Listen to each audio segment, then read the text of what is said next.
Magandang araw! Ang pamagat ng aralin ay pagpapatawad at pakikipagkasundo sa kapwa.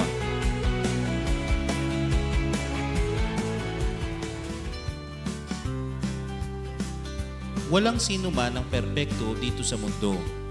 Lahat ng tao ay nagkakamali at nakagagawa ng mga kilos na nakakasakit sa damdamin ng iba.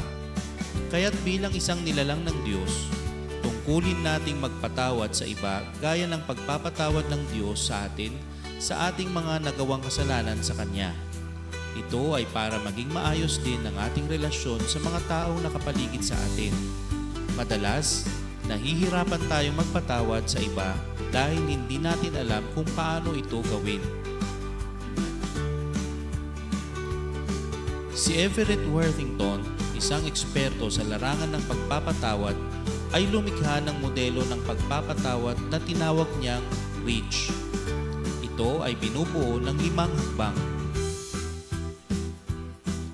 Recall the hurt, empathize, altruistic gift of forgiveness, commit publicly to forgive, hold on to forgiveness. Recall the hurt. Ito ang pag-alala sa kaganapan ng objektibo at pagkilala sa mga naramdamang sakit at galit kaakibat ng pangyayari. Empathize. Ito ay ang pag-unawa sa mga nangyari mula sa pananaw ng taong nagkasala. Unawain ang mga kaganapang posibleng kinakaharap ng nagkasala noong nagawa niya ang kasalanan o pagkakamali. Altruistic gift of forgiveness. Ito ay ang pagpili na ihandog sa nagkasala ang kaloob ng pagpapatawad. Ito man ay nararapat, hinihingi o hindi ng nagkasala. Ang pagpapatawad ay hindi tungkol sa nagkasala, ngunit tungkol sa pagpiling palayain ng nagkasala mula sa iyong galit at sakit. Alalahanin ang isang pagkakataon na nakasakit ka ng ibang tao at pinatawad. Pagkatapos, ialay ang regalong ito sa taong nagkasala sa iyo. Ang pagpapatawad na ibinigay ng Diyos sa tao ay ang pinakamagandang regalo na natanggap natin. Hindi nararapat para sa makasalanang nilalang pero ipinagkaloob. Commit publicly to forgive. Ito ay ang pagsasabi sa kapamilya, kaibigan, at iba pa na pinapatawad mo na ang nagkasala. Makatutulong itong paalalahanan ka at panindigan ang desisyon. Halimbawa, sumulat ng liham ng kapatawaran. Ipadala mo man ito o hindi. Sumulat sa isang journal. Sabihin sa isang pinagkakatiwalaang kaibigan.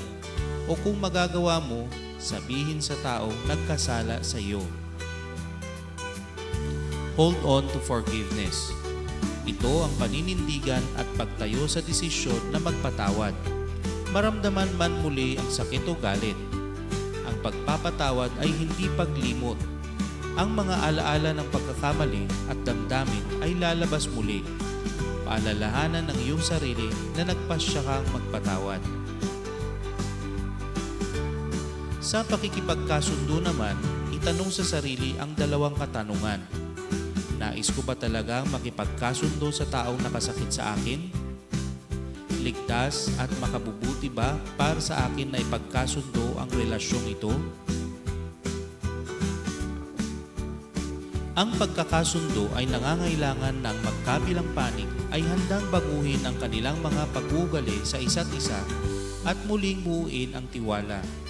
Kung ang taong nanakit sa iyo ay hindi payag o hindi kayang gumawa sa proseso ng pagkakasundo, maaaring mas matalinong desisyon ang magpatawad lang at magpatuloy sa kanya-kanyang buhay.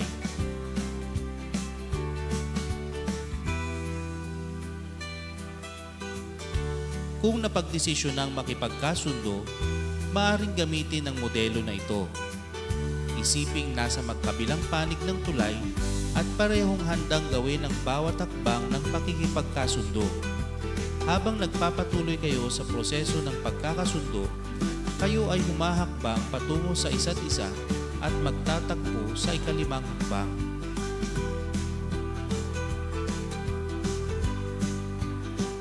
Manindigan, magpasya, pag-usapan, pag-alis ng mga nakakasira, pagtalaga ng sarili.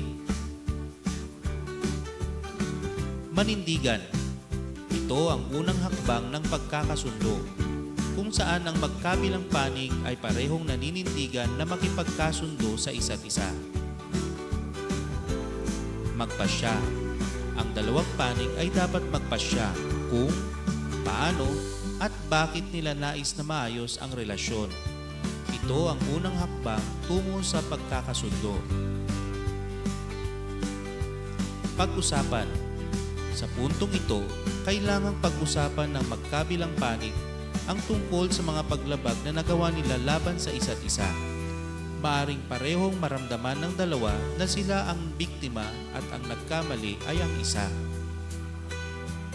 Sa pamamagitan ng mahinahong pagsasalita at may pagpapakumbaba, tapat at lantarang pagpapahayag ng kanilang mga hinanakit, maaring patawarin ang isa't isa at magpatuloy sa susunod na hakbang. Pag-alis ng mga nakakasira. Sa puntong ito ng proseso, kailangan ng magkabilang panig na mangako sa pag-detox ng relasyon sa pamamagitan ng pag-alis ng mga negatibong gawi ng pakikipag-ugnayan sa isa't isa. Pagiging mapanuri, depensiba, makasarili, mapagmataas at iba pa, at negatibo o nakakasakit na pag-uugali tungo sa isa't isa at magtakda ng malinaw na mga inaasahan para sa magiging anyo ng bagong nabuong relasyon. Pagtalaga ng sarili. Pagkatapos ng mga naunang hakbang, kailangang parehong italaga ang sarili sa pagbuo ng relasyon sa pamamagitan ng pag-unawa sa damdamin ng isa't isa, pagbawas sa mga negatibong emosyon o nakakasakit na nasalita, at pagpapalago ng positibong emosyon.